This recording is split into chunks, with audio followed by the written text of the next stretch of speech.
Hi, Debbie. How are you?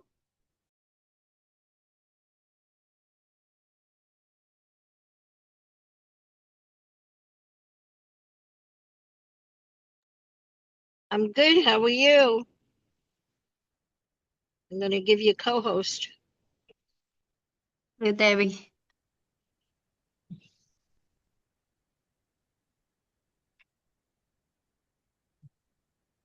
Because my reception Hey, is a little blurry. Can you hear me? I hear you. Okay, good. I just gave you co-host. Thank you, Debbie.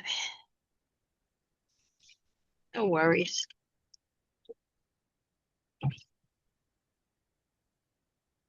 Just so you know, I'm looking into the expansion of the Zoom, so that's not a problem.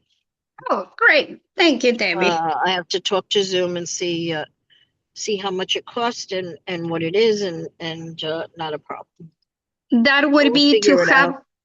to have another host or for like the bombarding Right, that that would we're be able like for. like I got on now and I gave you co-host, but I would put, let's say I would put your email in when I create the Zoom, so you would Mm. automatically be a co-host. So if I didn't get on in time, that you could be the automatically like the host Oh, and be able I to like give that. someone privileges or whatever. That's what they're talking about, just so you understand.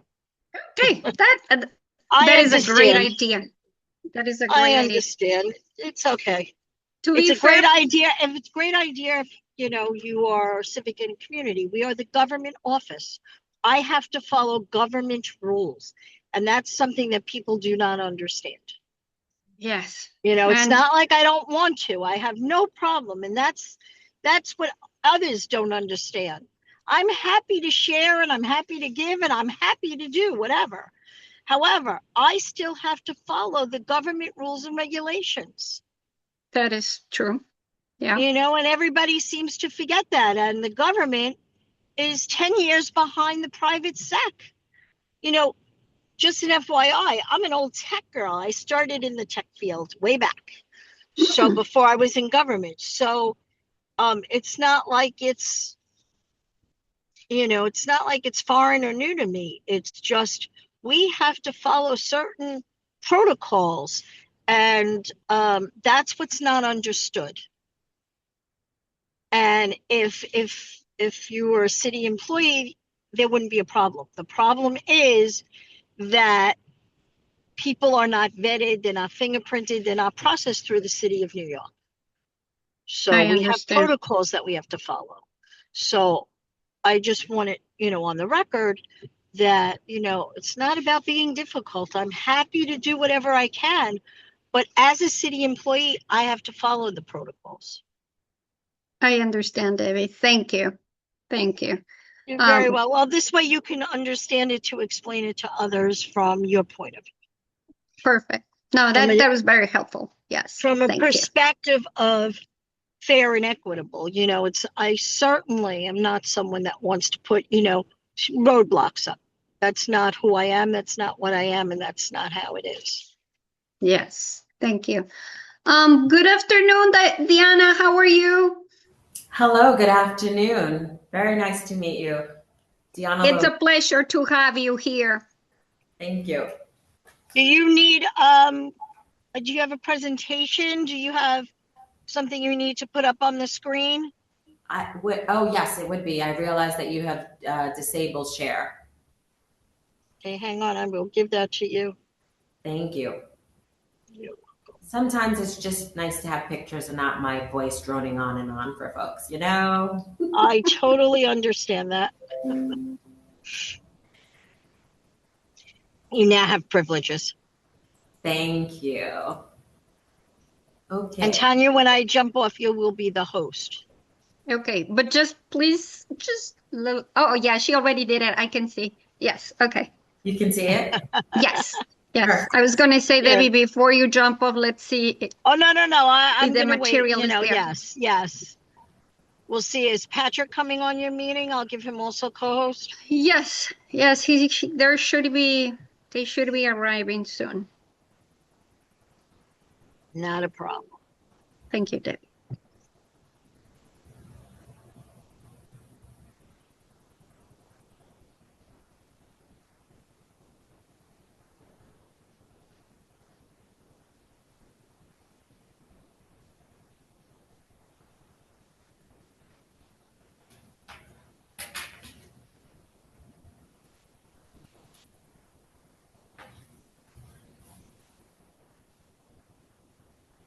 Good afternoon, everyone. Can we just give it like maybe 1 more minute just for Anatole and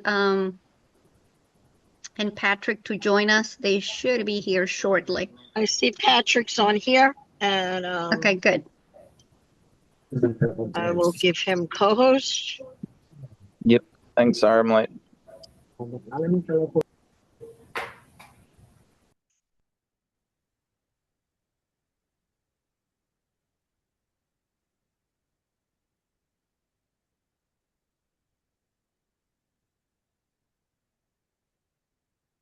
Patrick, I gave you co-host, so you have it as well.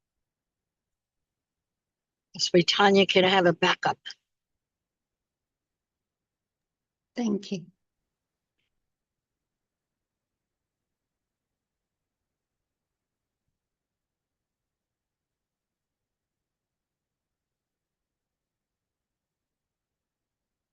I wish everybody a happy, wonderful Thanksgiving. You too, Debbie. Thank you, Thank you. David. The same to Thank you. you. Thank you. The same to you.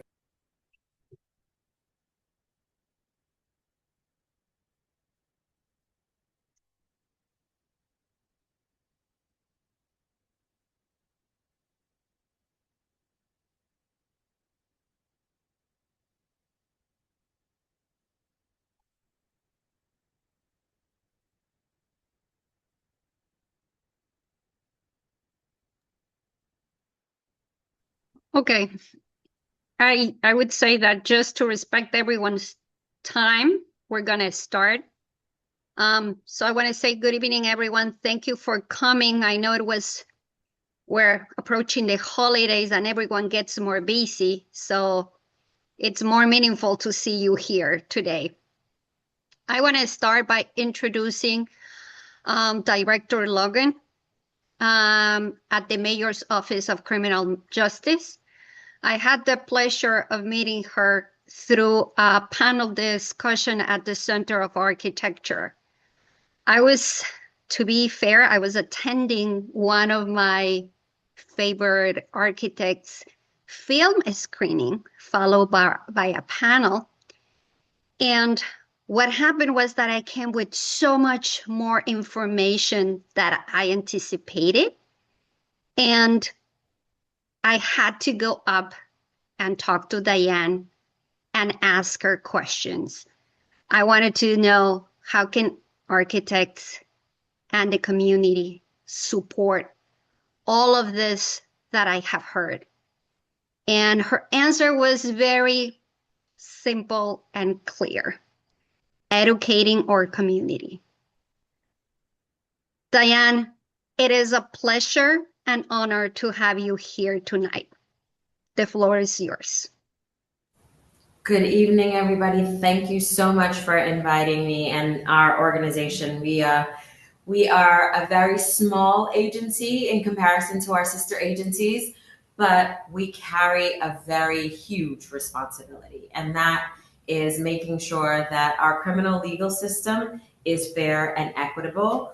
And the way that we do that is ensuring that all of the stakeholders that are involved in that process, the courts, the district attorneys, the defense attorneys, the individuals that are being moved through that criminal legal system, all are treated with respect and fairness and have the tools that they need in order to do the jobs that we ask them to do, right? And so we are the contracting arm for the city of New York as it relates to all of the defense providers across. We run the Office of Assigned Counsel Plan, which is the conflict counsel in New York City. And we also make sure that the court has the tools that it needs. So we are the arm that creates the supervised release programs for the courts and the DAs and the defense bar. We provide the alternatives to incarceration supports. And we also look at re-entry and what it means to actually be coming back to community. We take a progressive approach. And when we say progressive, I know that word has been co-opted to mean a lot of different things. But for us, it means that we look at the system and New York City as a whole, and we think about the solutions that make the ability to dream of a New York City without recidivism, without individuals feeling that they have to be in the criminal legal system, and what that looks like. And that means that part of it is we look at public health to see some of the solutions that public health uses in terms of how do we solve problems. And our partners at DOHMH and the criminal health services are some of the best partners that we have as we do this work. The work is covering multiple systems, right? So as I talked to you about, we created the Alternatives to Incarceration. And what that means is it may be working with a partner in community that provides drug treatment because the underlying issue is a substance misuse issue for an individual. All of those supports are available to the court. We also provide emergency transitional housing for individuals that are coming back to community, and also those who may have been in a situation that requires that they need to leave the space that they're in right now. A lot of folks who are coming back from incarceration have are not necessarily unhoused, but are insecurely housed, and so they do a lot of couch surfing, and if there's an argument, then they have to leave and they have no place to go. We work on a technical assistance grant with the federal government that started approximately in 2019, and that looks at the intersection of intimate partner violence and firearms, and what we can do to ensure that firearms are not injected into the process by supporting survivors of intimate partner violence as they navigate through a very tenuous situation. And we know that once you introduce firearms to intimate partner violence, the potential for lethality is significantly increased. We contract with partners to do supervised release, and we also do visiting family assistance programming. In addition, as we look at as we look to our partners to do that programming, we make sure that the contracted partner is focusing on trauma-informed care. Because what we see, especially in our data and with our partners from the healthcare system, which is where public safety and public health overlap, is that trauma is usually at the root of a lot of the underlying causes for people turning to substances, for violence that we see, and that the things that bring people back into community in a very holistic and healing way are making sure that they can heal their trauma, that they have family connections that could support them as they walk through their reentry journey. And that reentry journey really starts with giving them fundamentals. And those fundamentals are housing, employment, and education. When I first started in this role, housing was the cornerstone and kind of still is the cornerstone of a lot of what we do. Specifically, we want to ensure that individuals are in a place where they can be successful. And what we know is that if you're worried about where you're going to lay your head, we could provide you all of the employment opportunities, all of the opportunities for education, all of the opportunities for substance misuse. None of that will be anything that you're focused on because you don't have a safe place that you can call home, that you can put your stuff and things, and that you can then feel centered in yourself so that you can actually start working on those other things that we know are pathways to success. And housing has been one of our main initiatives, and I want to switch a little bit right here, gears for 1 second, to one of our great partners, and his name is Yusuf Dahl, and he runs a not-for-profit in Pennsylvania. Their focus is education and how you get young people to graduate high school and then guarantee them either college education or placement in jobs. But he partnered with us on a project that we called Open Minds, Open Doors. Because what we know is, as we're trying to provide stable housing, one of the challenges is communities not necessarily understanding that individuals who are coming back into community from incarceration are really looking to turn their lives around, and they get out of bed, they put on their pants one leg at a time like everybody else, and they keep moving forward. Part of that initiative was to ensure that we educated community on how we are, what's real and what's fact. And we talked a lot about it here as a team and as an office, as an agency, because we know we all have family members and we understand what people say and what is talked about, and then what we wanted to make sure that the facts and the reality are the things that people know. So what we know is that most people who are coming out of incarceration don't commit crimes again, and that background checks are not necessarily reliable predictors of an individual's risk for going back into the criminal legal system, even though that's the narrative that we've been told. We also know that people with past conviction are reliable tenants, pretty much the same. The data shows you that their percentage of paying rent and being on time is the same, if not higher, than individuals who have not had a criminal legal history. Some paying to somebody who has repaid, renting to somebody to people, renting to a person who has already completed their period of incarceration does help us make communities safer, because what we know is individuals who have stable housing, who are able to gain employment, who are able to connect with their families, become your New Yorkers, they're citizens. When we do not afford people opportunities to actually be functioning members of society, we see that they will look for ways to meet their needs. And those ways, if you can't find it in a functioning, law-abiding way, then people will turn to alternatives that are not what we want for them as they move forward on their path.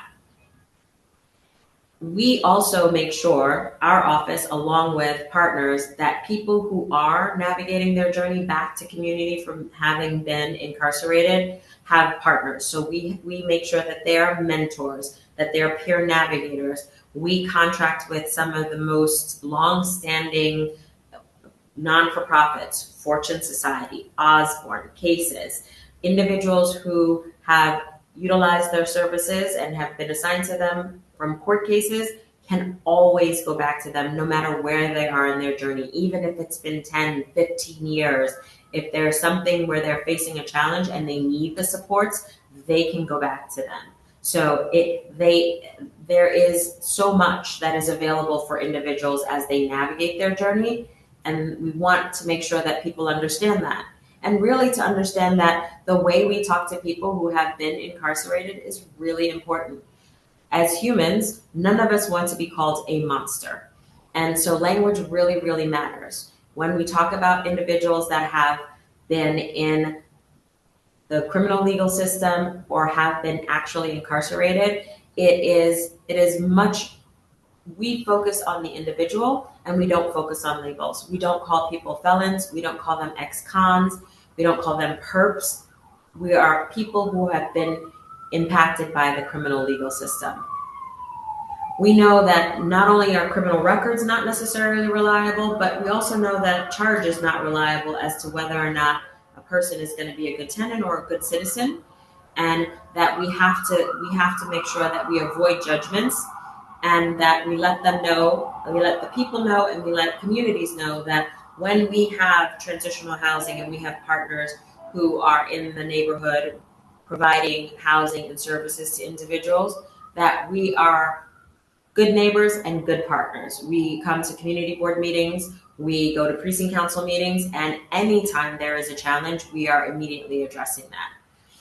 We want to know that half of the Americans that have half of the Americans have a relative that has some form of criminal justice history. So a person with justice history could be somebody you know, it could be somebody that you love, that is a friend, or a loved one of a friend.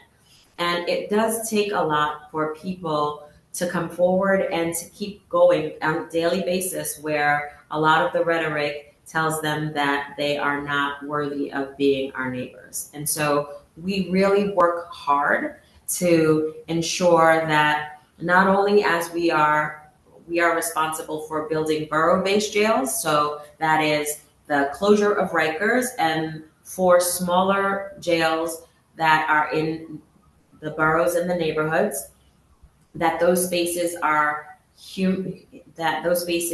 speak to the humanity of the individuals that have to be there, whether they're there because they are required to be there by a judge or whether they're there because they're providing the services. That we also are working in community to ensure that landlords and owners of apartment buildings are open to individuals who are coming back to community, who are ready to be neighbors and ready to turn their life around because they just need that second chance. So that's the overview.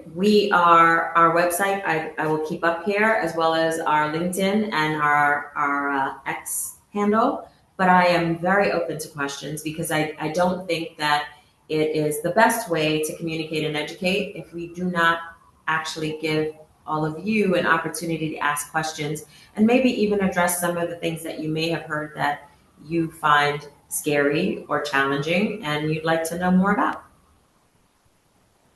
Thank you, Director Logan. I actually have two questions. Please. So what happens, and I'm guessing the housing that you guys are building or looking for neighborhoods that are open to have this transition in housing, right? Correct. But this is really happening because landlords might be discriminating, right? And there's nothing we can do about it because I'm guessing no one can tell the landlord who they want in their place.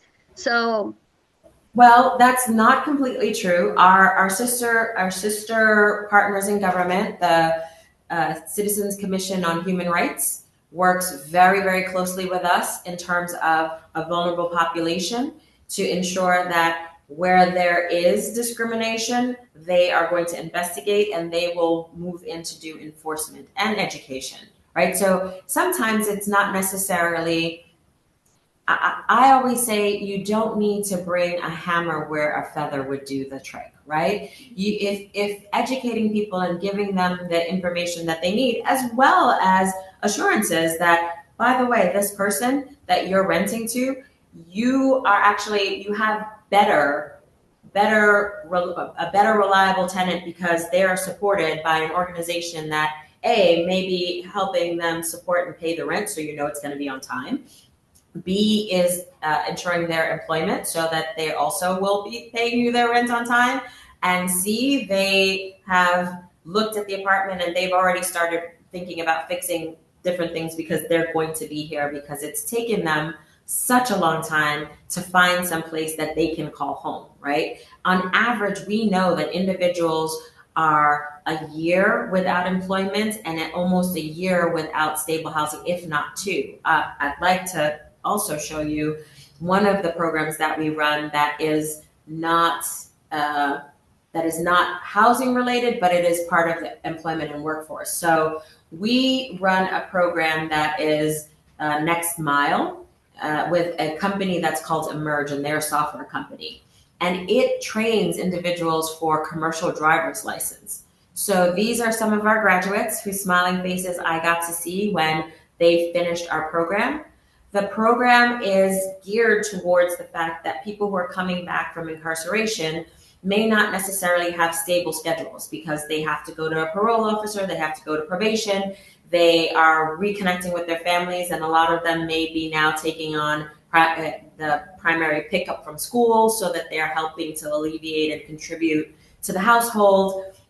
And so what this does is the initial parts of the course for getting your commercial driver's license is accessible on the web. So they can start taking the class at their own pace and they are able to complete it. It's usually 6 to 8 weeks to complete the written material part of the course.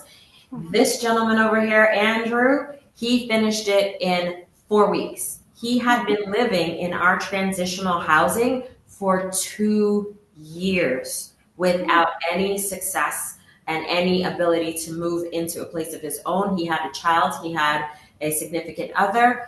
He finished the program in 4 weeks, the written material in 4 weeks. He got to start the hands-on part of the training with all of the rest of his cohort of drivers. So these big rigs here, these are the rigs that they learn to drive and that they practice on.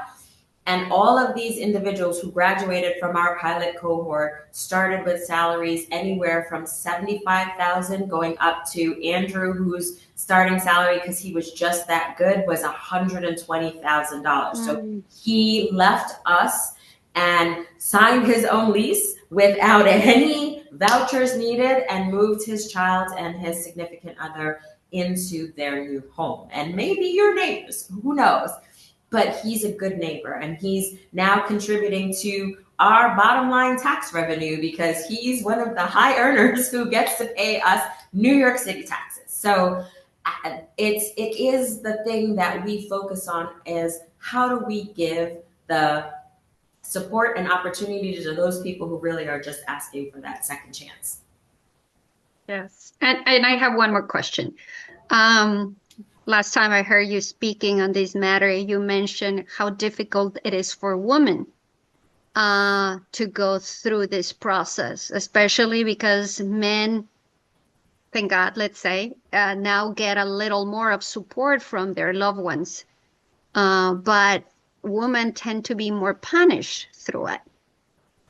Yeah, unfortunately, what we know is that women in incarceration are less likely to receive visitors. And part of that is because when you look at the fabric of society still, women are the backbone and the support. So when you go into a prison or a jail and you go into a visiting center, the people that are being visited are the men, and they're being visited by mothers, daughters, grandmothers, girlfriends who support them. Unfortunately, when you go to visiting for women, there's not that support because they are the support. And even more so, family members tend to hold them accountable in a way that they don't necessarily hold the male counterparts accountable because it is not expected or anticipated that you, mom, sister, aunt, grandma, should have done this to the family because you have broken up the family. There is less forgiveness for women who have made mistakes when it comes to family units and to society in terms of their social network, unfortunately, that we see in data and in reality than when we're talking about their male counterparts. Thank you. Any more questions? Yeah, I have a question. And full disclosure, I'm a defense attorney who actually works for one of the firms that has a contract with the city. So I am familiar with some aspects of MOCJ, but I really appreciated this presentation because it's like to get like a good sense of the services and programs that you offer. And it's like thank you for just your for everything that you're doing for people who are incarcerated and for returning citizens and everything. So I was curious Oh, about thank you. no. I was curious about one thing, and in terms of it too, because it's not just the stigma sometimes of having a felony conviction, but it's also the nature of the conviction too that can also present a problem. And I'm thinking specifically of people convicted of sex offenses, and especially if they have residency requirements attached where they can't live within 1,000 feet of a school. And I've always thought it's interesting. It's like from the community board's perspective, we were always arguing about there are not enough schools in our neighborhoods. But from that perspective of someone who is convicted of a sex offense with and has residency requirements, it's like New York City is school dense. Like everywhere you look, there's a school. So I'm just wondering about like how do you like what kind of like basically what kinds of things do you have in place for helping people? I mean, because there really is a stigma attached to having the sex offense. And that can be regardless of whether someone has that residency requirement or not. So just curious about like what kinds of like I guess housing is in place for that. So right now we do have emergency transitional housing. It is a much harder population to find permanent housing for. I can't even tell you the number of people that it is almost impossible to find housing for, based on, yes, the geography is a challenge, and then the stigma is very high, especially where the level of sex offense, the higher level sex offenders, is almost impossible in terms of getting into permanent housing. But we still work with individuals. It's a much slower process to find housing, and our partners are still making sure that they are working to move them into permanent housing, but the timeline is very, very long. And it is one of the areas that we among many other states, are doing a lot of research on what we can do, because there's a very good documentary that was screened at New York Law School, and it's Untouchables, and they were focusing on California and some other states where in the South, where some of the actual council members and congressmen have really worked very hard to make it almost impossible for people to find housing. And what we're seeing is encampments of individuals that have been convicted of a sex offense. And I think what the average citizen doesn't understand is that doesn't make us safer, right? So if you make it harder for people to access their humanity, then what you're doing is you're telling them they're not human and they don't have to act human. And so then you're pushing them into a place of fight or flight. And that fight usually comes back into community in really, really hard ways, right? And really tragic ways. So finding a way to support, to make sure that there are the health services, because we do know that there are individuals who have urges and who have diagnoses on the DSM that make it much harder for them to be safely integrated into neighborhoods.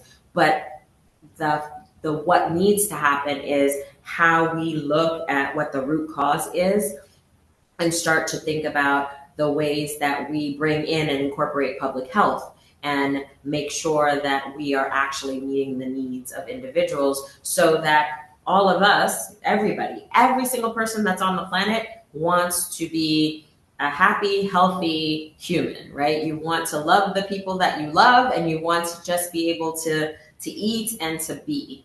And how can we afford pathways for everybody to do that, so that we are not in a place where we are seeing that trauma come back in very negative ways?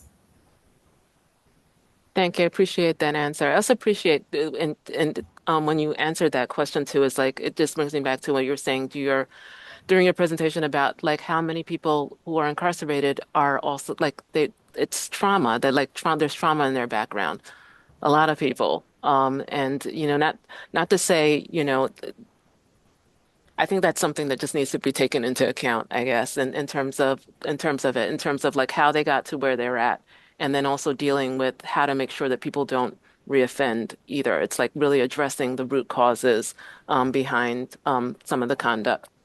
Yeah, and we are a data-driven office, right? So we use data to start to think about how we appropriately give resources, right? So one of the areas that we have looked at is realizing that when we look at the population of women on Rikers, and they are a very small part of that population, there are approximately 503 women that are on Rikers Island right now, the majority of whom, as with almost everybody on Rikers Island, they haven't been convicted of anything, right? So they are pre-trial, but there's a disproportionate number of women that actually have been the victim of some type of sexual assault and now have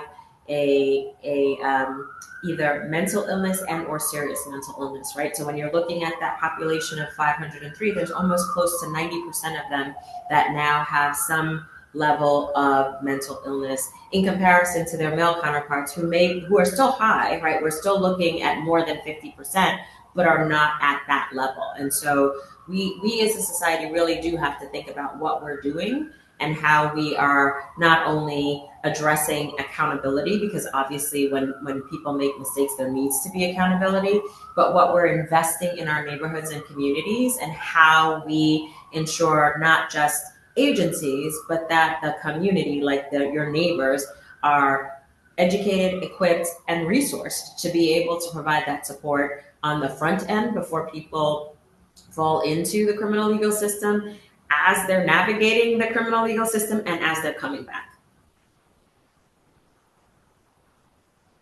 I remember once, I'm sorry to monopolize.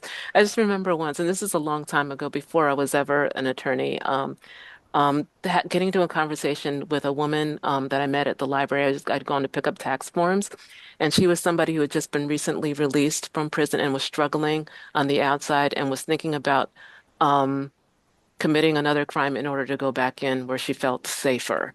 And so, I mean, that's something that we have to also address. It's just like because and I have clients now who are do the same way. It's kind of like I think they feel safer, even though prison can be a dangerous environment. It's like sometimes they feel much safer than having to navigate so much uncertainty when they come out.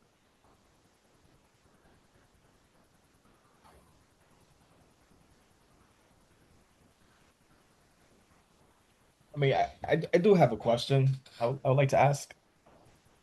Please. This is something I always wonder, and I think maybe you're the right person to answer this question, or at least give me some kind of answer that I couldn't find myself. But I work in a school setting, and I know sometimes, people always gathering data, and that is something I noticed. People always gathering information, gathering data. So you mentioned the root cause of problems, but what happens with that data? That's something I never understood. Is forward, pass responsibility forward, and it seems like that's the reason why people collect data, to blame some system or some organization that didn't do anything at all. Yeah, so our collection of data is not to blame. So the Mayor's Office of Criminal Justice by charter is the criminal justice coordinator. So when we use data, when we collect data, it's a bunch of different things that we do with it, right? So for example, with the when we're working and partnering with the chancellor, one of the things that we looked at was how many young people are graduating from high school that then don't necessarily have a form of ID. And not having a form of ID has consequences in our society. So what we looked at was individuals, young people are, we know that they are not necessarily using reason, and there's a physical, biological reason for that, because the part of the brain that is moving mostly and doing their thinking for them is the amygdala. That is not your prefrontal cortex, where you actually can do higher reasoning, right? And we know that the time frame for when that really starts kicking in is somewhere in your 20s, and I don't know if I've met people that I say it's in their 30s, but that's a different story. In any event, what we do with the data, when we realized that, we said, you know what we need to do? We need to partner with our other sister agency, who is IDNYC. And we need to ensure that there's pathways to that. So mobile units, and which schools are the ones that we should be putting the mobile units in front of, because from a criminal justice system lens, individuals who do something silly, like let's think about how many teenagers you've seen when you're getting on the subway that hop over the turnstile, right? And they don't need to, because they've got reduced pass, whatever, but they hop over the turnstile and they hop into the lovely arms of an officer. They have zero ID because they've now graduated high school, but they're like 18 and they're just starting the world of adulting. They are going to be put through the system. They're going to be taken into custody because they have no ID. And so for us, based on the percentage of kids that we knew from collecting data that don't have ID, it was, well, let's solve that problem, shall we? Let's make sure that they get an NYC ID, because then they have identification. They will get a summons. They will go home to their parents. They will go to their teachers, the people who love them, and they will figure out how they take accountability for that. But what they won't be is traumatized by going into central booking as an 18-year-old who probably never had any other interactions with the criminal legal system. So that's how we use data, is how do we How do we figure out where there are numbers of things that need to happen? And then how do we work with our sister agencies to move the stuff and things in those directions so that we know that we are bringing solution to something that may not necessarily be at the forefront, and B, ensuring that city tax dollars are used in the places where it's needed the most. I have a question. What kind of like education is available to like these incarcerated individuals? Because I know like my girlfriend does prison teaching in New Jersey, and she's like, a lot of incarcerated people are like they don't have a high school degree yet, or they didn't like or have their own GEDs, and so like, that makes like the next step, like getting employment, very difficult, and also navigating leases in life, right? So reading and reading comprehension is essential. Individuals who are coming into the system as youth and are in secure detention are given education. They have classes. There's school, there's teachers. On Rikers Island, there is the ability to engage in GED courses. And if you are now incarcerated and you're in prison, there are a lot of colleges who are in the prisons and supporting and teaching as well. There are opportunities there. That I think the hard part is that in talking to some of our people with lived experience, that they may not necessarily have thought about the opportunities that are in the while they're incarcerated, that they can avail themselves of. And I do think we need to do better at educating and saying, hey, by the way, there's this thing that is the ability to get an education, the ability to learn a trade, the ability to do a lot of different things, because there is funding. Can I ask another question in terms of it? Because you've mentioned throughout like your partners, and it sounds like it's a very extensive network. Is that listed on your website, all of your partners, or? So yes, on our website you will find all of the reentry network that we work with. So it'll be all of those individuals plus those people that are part of the supervised release programming. And then the joke is our partners are every single city agency that exists, because what we do is when we see it and the data shows us we need to be there, we pick up the phone and say, hi. So for example, in 2019, when I got recruited to come to the Mayor's Office of Criminal Justice, was because bail reform was about to go into effect Jan 1, 2020. And I was brought in to ensure that we did not have people who were left in a precarious situation because Rikers Island threw open the doors and was like, bye, right? And what a lot of people didn't realize is that Rikers Island is a 365-day, 24/7 care facility, for lack of a better term, right? Because their mission is care, custody, and control. But care means, think about your daily life. Think about everything that you have to do to be able to exist. You have to wash yourself, you have to wash clothes, you have to go to doctor's visits. All of those things have to be done for individuals that are held on Rikers Island. And so what we needed to do was then look at all of the people that, based on the law, were no longer going to be eligible for bail, and ensure that all of those systems were in place for them. So there were individuals who had dialysis. Rikers Island was the main care for mental health, physical health care for many, many people. We were reaching out not only to our partners in public health, but I also had to look at the finance. And I was like, well, you know what has to happen when the bail law takes effect? You got to give everybody back their money. Did we balance our books to make sure? So I was on the phone with the Department of Finance to make sure that they were prepped up and ready and that they had the appropriate resources. So our office that's why I say we're progressive, because everybody thinks about public safety with a very narrow lens of police and enforcement. And we think about public safety as the ecosystem of New York City that keeps neighborhoods thriving. And that means that every service that has to happen for city is something that is part of our partner network.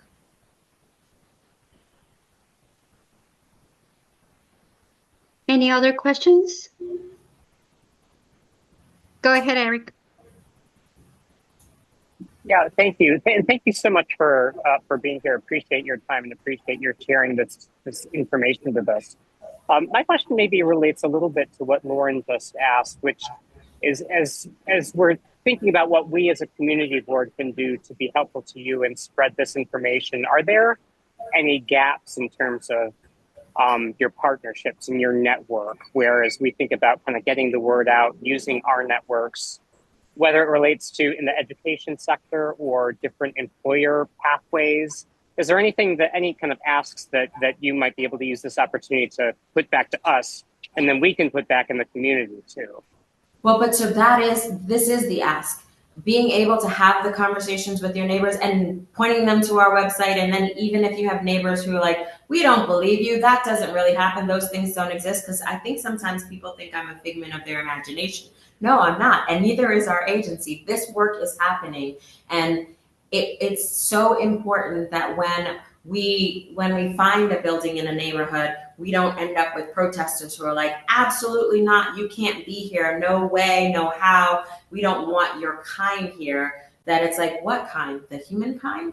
Like we desperately need folks to understand that there are a lot of people, and the affordability crisis hits all New Yorkers, but it really hits New Yorkers who have criminal legal history in a completely different way. Because when you think about that 1% of affordable housing, and then you think about what then becomes affordable for the people who are coming back from incarceration, it's even more dire. So our ability to be able to give them humane transitional housing that we then work to move them into permanent housing is essential.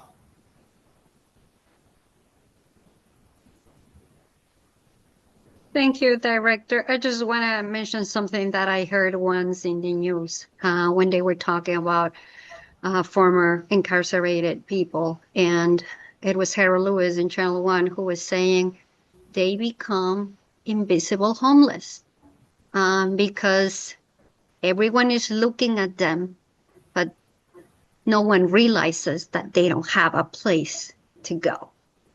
So I want to end up by asking you to give us a message, since New York City is going through so much development, and what would you like to see? I would love to see us use our voices in voting to say that when we're giving all these wonderful tax breaks, we need to make sure that we are saying, you're developing in our neighborhoods. By the way, our neighborhoods is an ecosystem of individuals. So we want low, we want moderate, we want to make sure that you are supporting people with disabilities, that you are supporting people who are coming back from incarceration. Show us how you are truly investing in our neighborhood by making sure that our ecosystem is maintained. Thank you. Thank you so much for giving us our time. It has been an enormous pleasure to have you here tonight. And we want you to know that our doors are open. So please, if you have any updated information that you would like to share in the future, please, we're here. We're here to hear you. Thank you so much. I really appreciate all of your time, and it has been a pleasure. Thank you, everybody. Be well. Thank you, Tiffany. Happy holidays.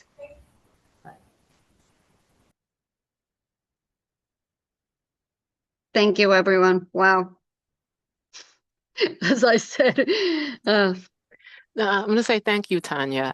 Thank you so much for inviting her. Yes. And honestly, the lecture that I heard between you and I, it was so much information that I was like, this is so much. And she didn't even mention half of what she said because of the timing. So, but again, the door is open for everyone to come back when we need to hear, because I do feel like it is important. I do see, what I was mentioning at the Center of Architecture is movement building for justice. And it's so important that we're asking for housing for every human in our society. So that's why she's here. But Is she I'm going to glad you share? guys are happy to hear from her too. Okay, absolutely. Is she going to share the PowerPoint, do you think? Or like, how does that? We can ask her. Okay. Yeah, we can All ask right. her. She's Yeah, we Thank can great. you. get that easy. Yeah, yeah. Okay, yeah, I would like that though too. It'll be helpful for work. So thank you. Okay, so we have kind of like 15 minutes to run through our agenda. So our next conversation is managing our Zoom account. We need the possibility of including or designating an alternative host. So I actually jump in the meeting a little earlier than 6, and Debbie mentioned to me that she has in the top of her list to reach out to Zoom and start looking at the budget so she can see how we add an extra host, and she is going to include everyone's email when she signs up when she schedules the meeting so we can easily get on the meeting. Since I was the first one, for me was easy. I wanted to know if it was easy for you to log in because I don't know if I was not giving no one authorization to jump in.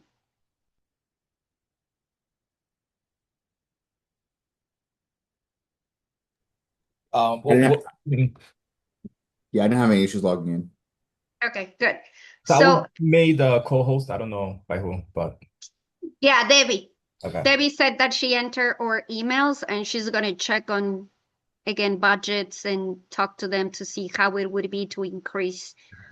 That way it would be easier for like the chair, the co-chair, and knowing who else is in the team that is a team player that would be able to support and be alert of having host privileges.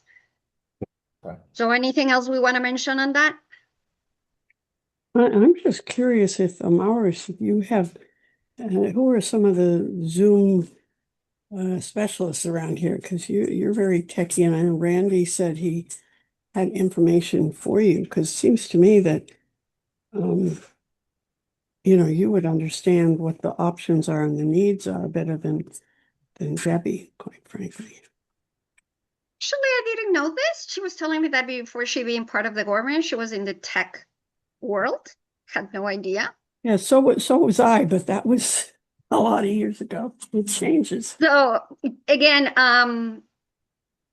I only use Zoom for or Teams for my work meetings. So I use the free version.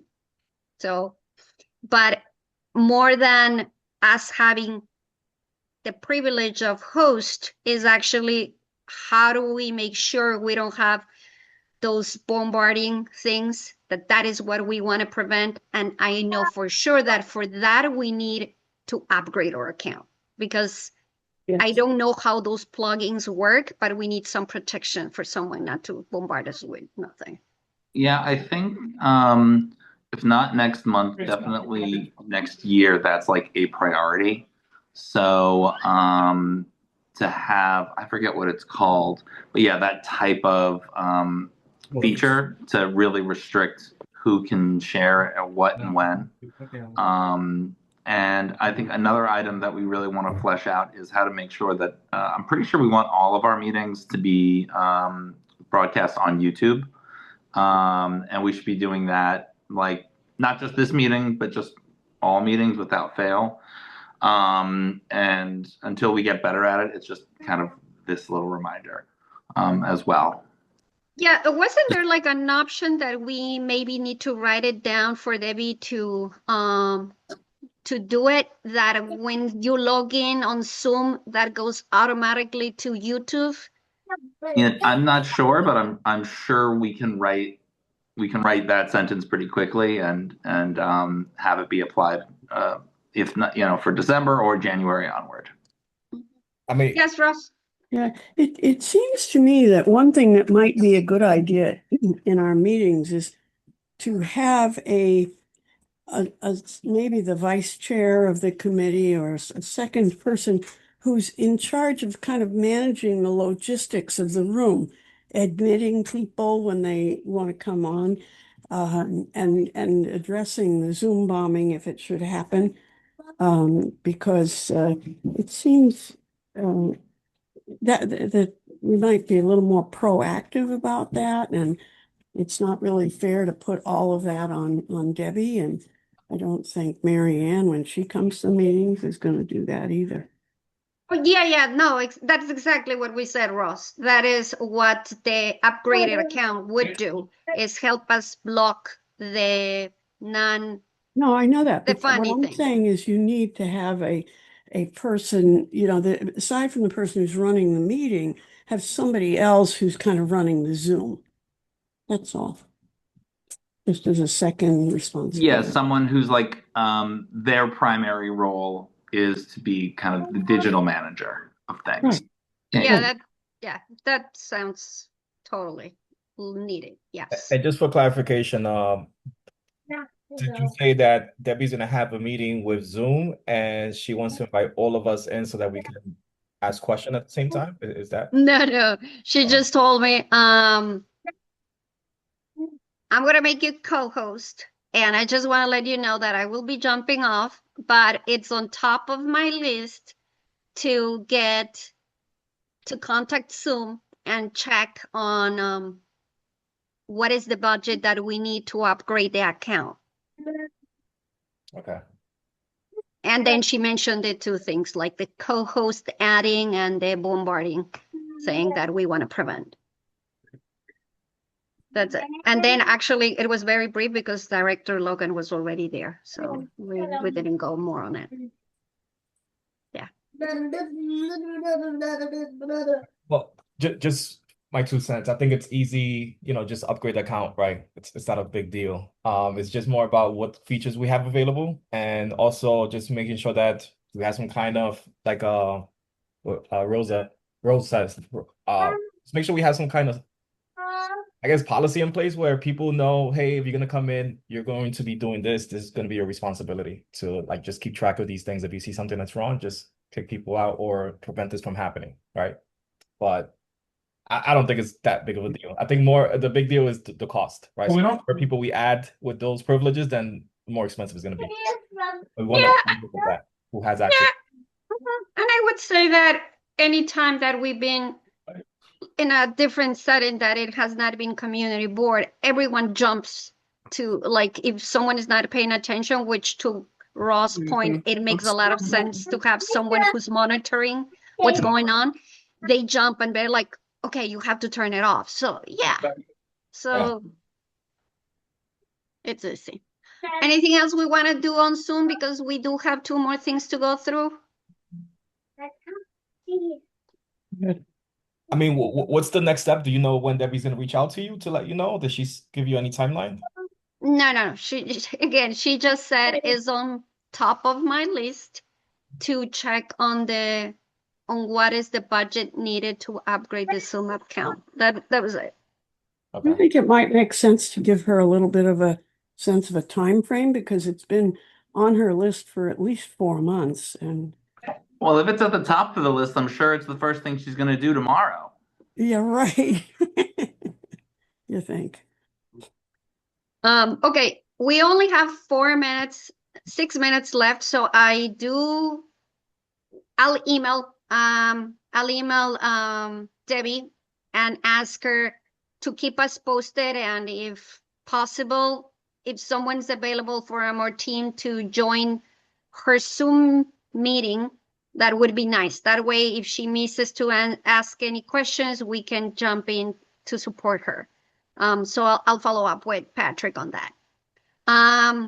Another thing is I do want to give Amaris enough time so we can talk about the One LIC tracker.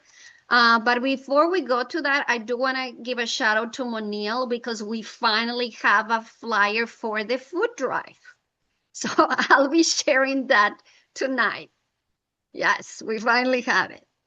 And going to that, I was mentioning to Patrick briefly that it feels like when we wait for the newsletter to come out, sadly, because of timing, because we don't have the perfect timing to send all that stuff out.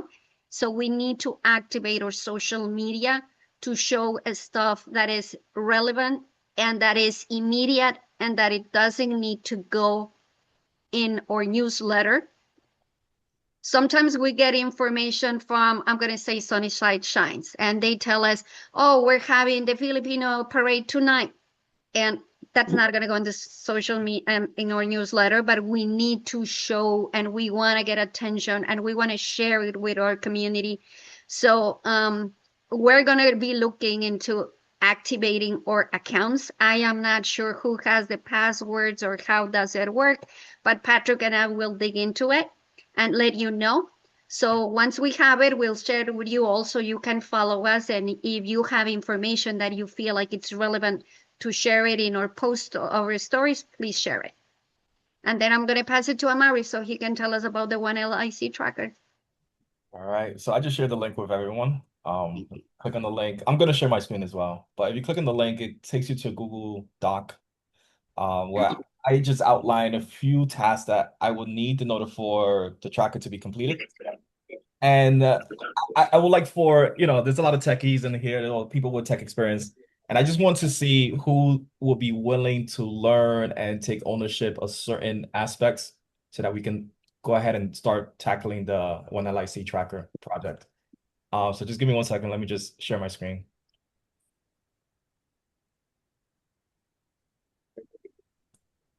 All right, can you guys see my screen?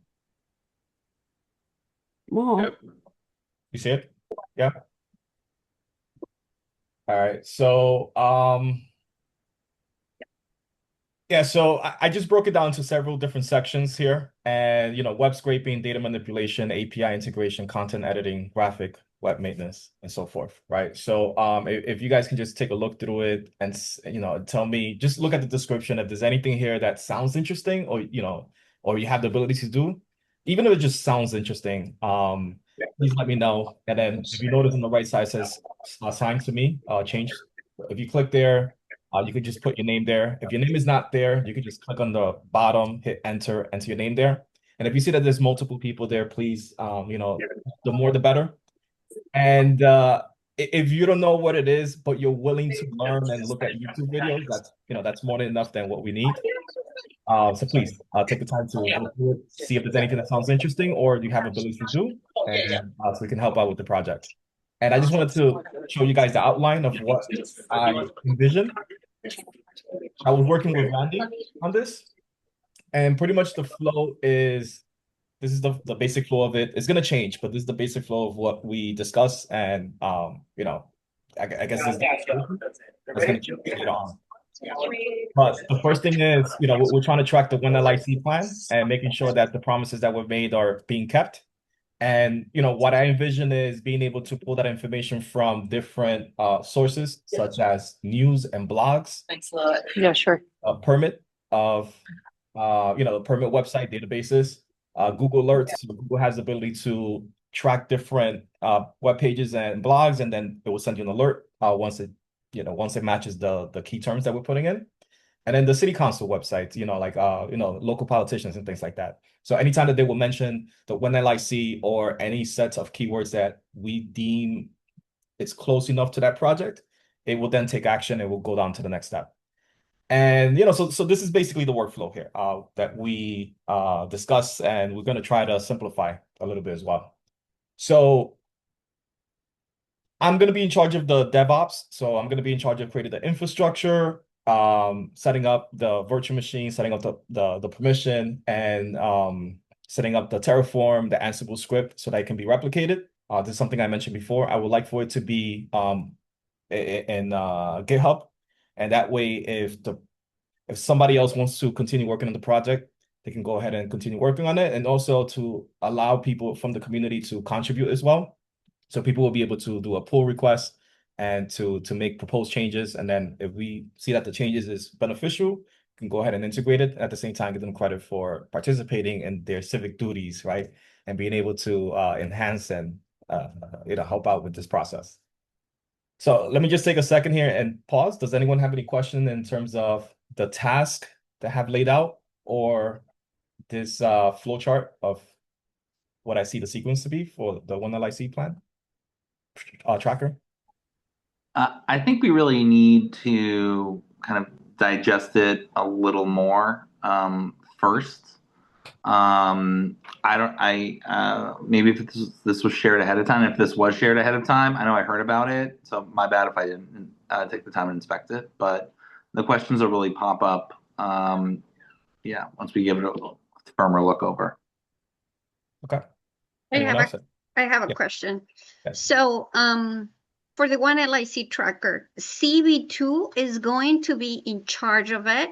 Mhm. So we should maybe send an email or a Google form for our board for whoever's interested in contributing, and then share that form also with our community members that want to be part of.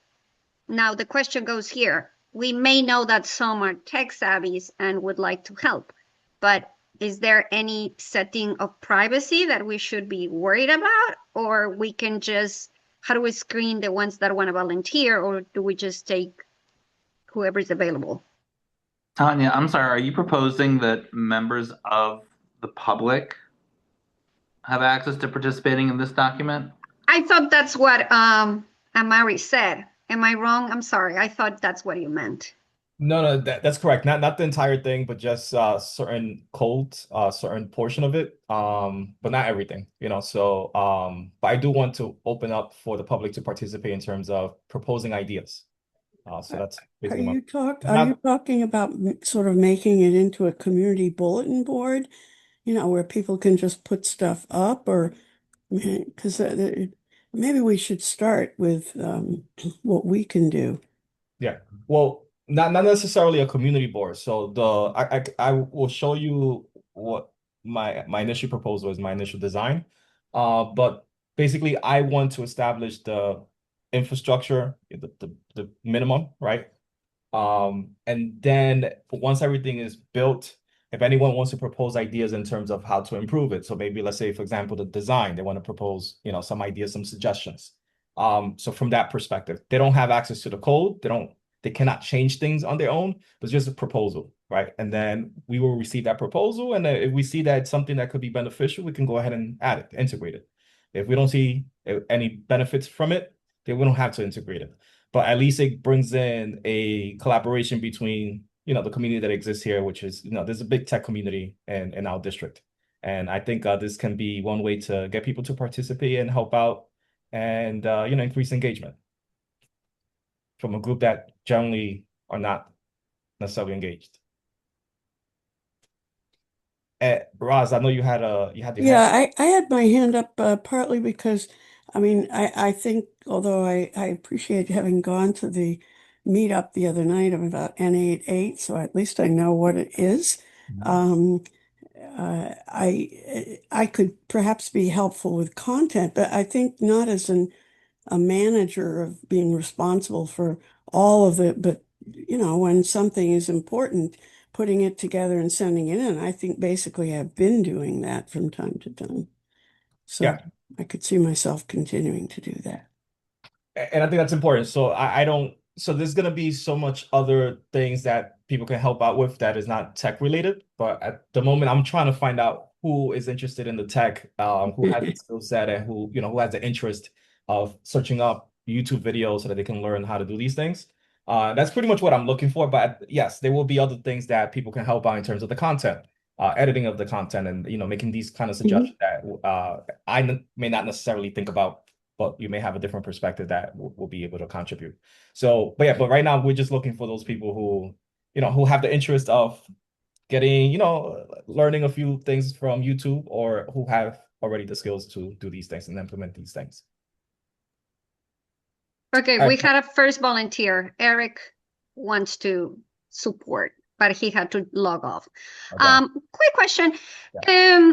When I try to Google something, I don't necessarily, I look at the views, but would you be able to share like your trusted gurus that we should be Googling if we have any questions, so that way it could be easier and we're learning from kind of like the same source? Can you ask the question? I'm not following it. Okay, so let's say I'm Googling something like something that I need, and I normally look at the views, or Yeah. I look for someone who's an expert. Let's say someone is trying like to log in and look at, can you go back to the chart, please, so I can read it? Someone is, no, to the other one. The responsibilities. So someone wants to know I want to know what is the IP integration, and I have no idea. Is there any trusted source that I could go look, that you can recommend, that I could go and be like, okay, I'm going to look from this one on what is the IP integration means and how does it work and how do I make it work in this document? I mean, my recommendation would be to have some kind of technology that you want to use first, right? So let's say, for example, you want to use Python, you can put Python API integration, and there will be a whole bunch of video that will give you that. Or you could put Java API that will give you, so like provide context for your search query.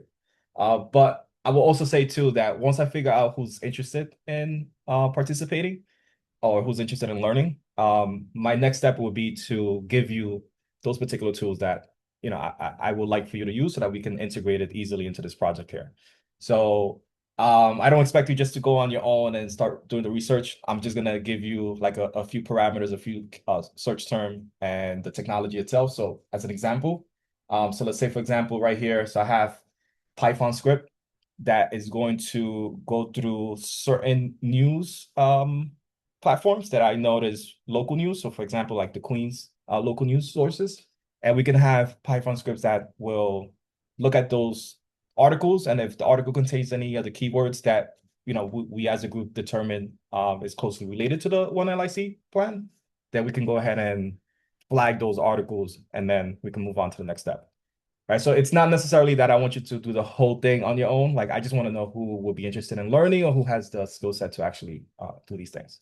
And then from there, we will coordinate, exactly what do you need to do in order for us to complete this project. I think maybe in next week's updates, let's make this like a very clear English, like plain spoken, non-technical language PSA and test the waters there. Okay. And I just want to, I know we're running out of time, so I just want to move on and show you guys the plan that I have. Mm-hmm. So this is my proposal of the website.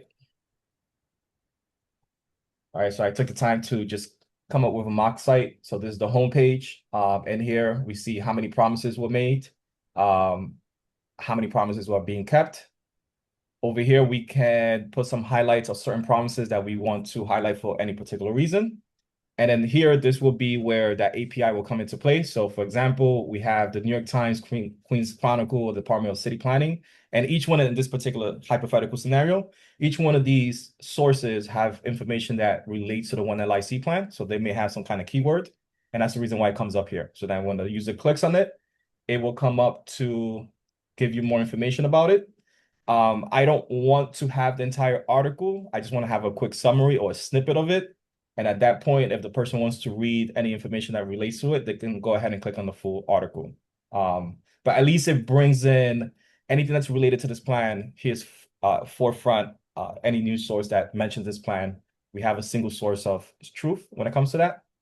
And in terms of the promises, it's going to be the same thing where we can have a document, a web page where we talk about what is this plan, what is the promises that were made, and when the user clicks on it, they can see if it's in progress, if it has been fulfilled, or who's the agency that's in charge of it. And again, they can click on it. They have some information about that promise and some information related to it. So this is basically my mock-up of what the website will look like. And this is what I would like to do for the proof of concept. And just focus right now. The focus right now is going to be on this homepage, looking at different sources that are local and will mention the One LIC plan, and just putting them in here so that we can have a single source of where we can go to in order for us to find any kind of news article that talks about that one LIC plan. I love it. That's all I can say. I love it. It's so well done. It's better than what I would have imagined. But so again, thank you. but this is just a mock-up, right? So I know. That's what I'm saying. It's better Work on than, it. so imagine that finish. That's gonna Yeah. look wonderful. I mean, hopefully. I still need, some help with a lot of different things, but the goal right now is to use WordPress. We think WordPress is something that's easy. We can give people different permissions. So let's say, for example, I can give someone editing permission, but they cannot post, but they can create a draft. And if I see that draft and I see that it meets whatever criteria we set, we can go ahead and post it as an example. But yeah, so right now we're looking into WordPress. So we're trying to simplify this mumbo jumbo that we have here, right? So we're trying to simplify a little bit so that we can remove certain things and be a little bit more simple so that it's not just us dealing with it, but anybody that can work with it. So at least that's the plan. Actually, we have Monil that also wants to help with the web scraping. I would like to help with the graphic design, but I also want to look at the list a little more closely to see if there's anything else that I might switch to. All right, sounds good. So we're gonna make a prototype. We're gonna start working on a prototype, and then we go from there. See how we can improve it and move on from there. And do you think this could be a space where the students could help? There's a possibility, but right now what I want to do is set the infrastructure, set the foundation, make sure that it's solid, or at least to the point where we're comfortable with it. We understand how it works. And then after we set that foundation, then we can start thinking about how can we incorporate other people in terms of their contribution. But right now, I just want to focus on the foundation, making sure that it's settled. Great. Anyone? Any other questions?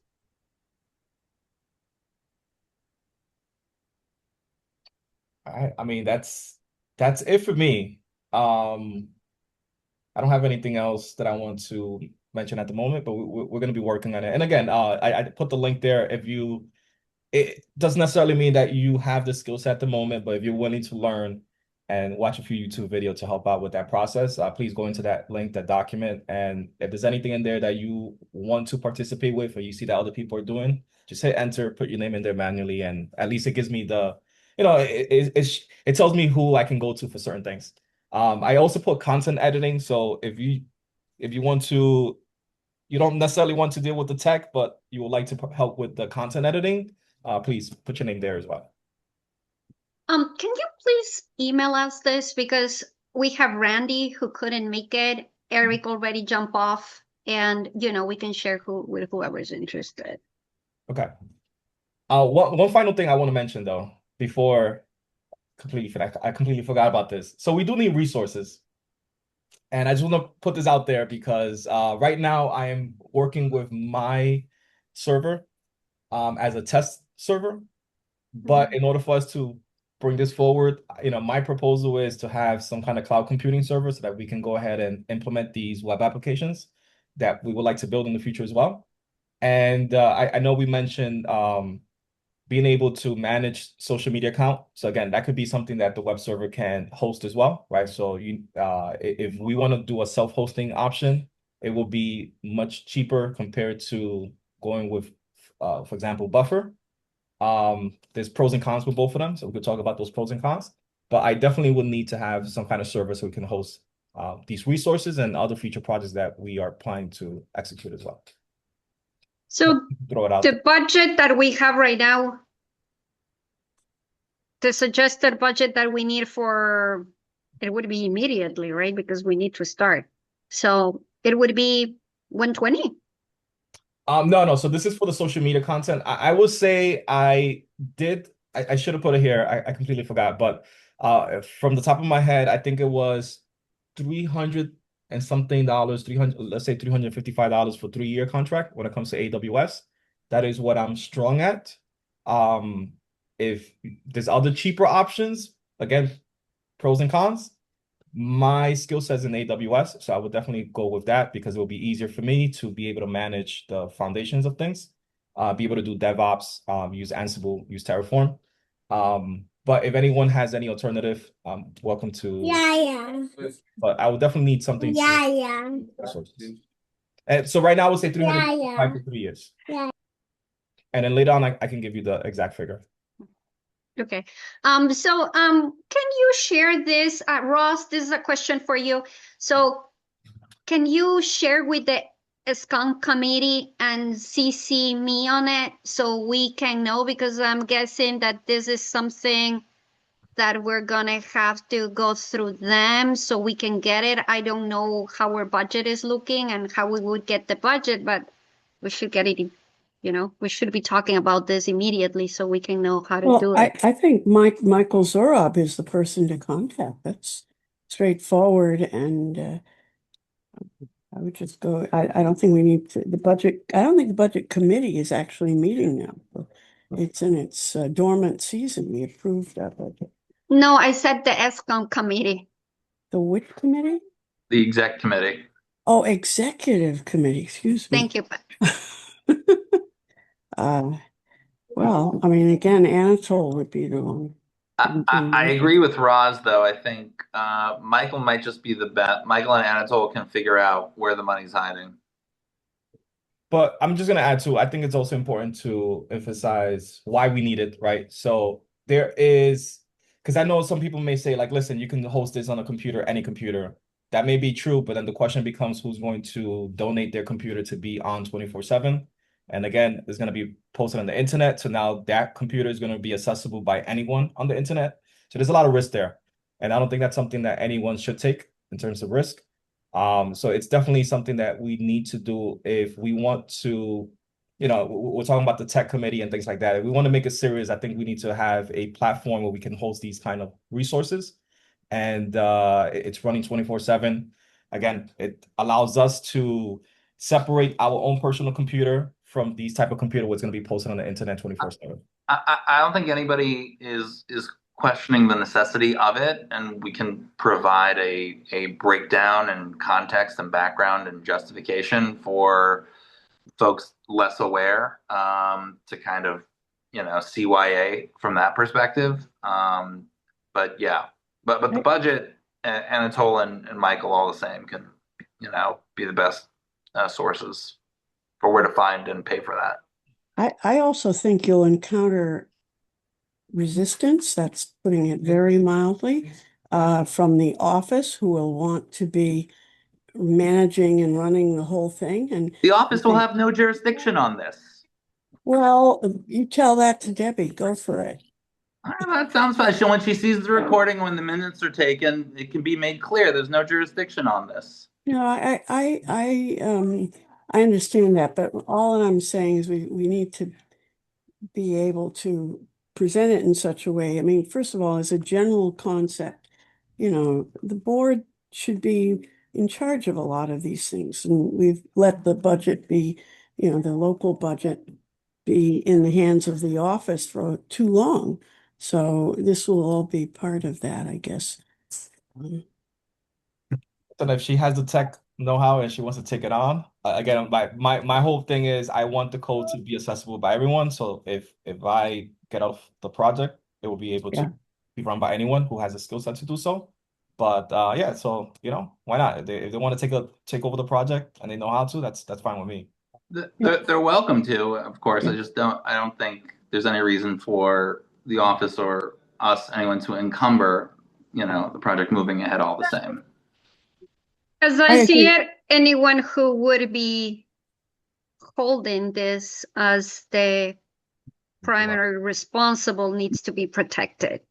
So it's a way of being just protected more than anything. And just the fact that it's open for anyone that wants to be part of the team, I feel like that's inclusive enough to pay for it. I think the issue of the AWS, I mean, personally, I think, Amaris, your time is incredibly more valuable than whatever the fees are. I mean, if they're not outrageous. And yet the other thought is so difficult to master that there's nobody else would ever, because one as a general concept, you don't want anything to depend completely on one person, just like we don't want Debbie to have the only access to the passwords and things like that. So that would be my only question about AWS. My bias would be, whatever works well for you. If you're ready to do the work, I want to help. Well, so the way I would respond to that is that, as I mentioned before, I want to host everything on GitHub. And by doing that, it allows anyone to take the code and put that code into any computer. So it could be their personal computer if they choose to do so. But as long as they have Docker, they have a computer, they'll be able to run the code. At least that's the way I want to design things.